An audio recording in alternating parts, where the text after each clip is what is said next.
Što je računovodstvo?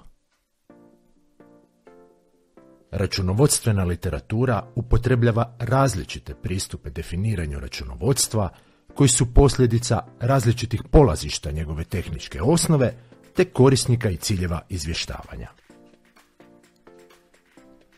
Prvi pristup računovodstvo definira kao vještinu evidentiranja, klasificiranja i sumiranja u novcu izraženih poslovnih transakcija te interpretaciju rezultata te vještine.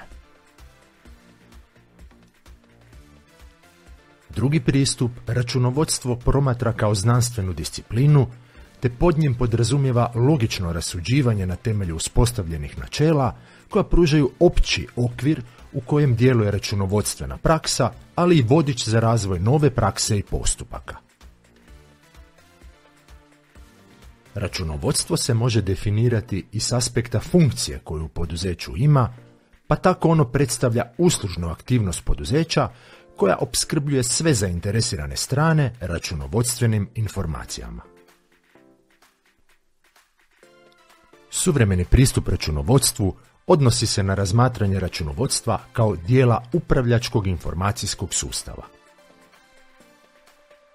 Računovodstveni informacijski sustav može se definirati kao sveukupnost ljudi, opreme, računalnih programa, pohranjenih podataka, načina i metoda njihove organizacije, komunikacijskih i mrežnih veza, te organizacijskih postupaka koji omogućuju prikupljanje, razvrstavanje, evidentiranje, sumiranje, pohranjivanje podataka i informacija, te sastavljanje i predočavanje računovodstvenih informacija zainteresiranim korisnicima.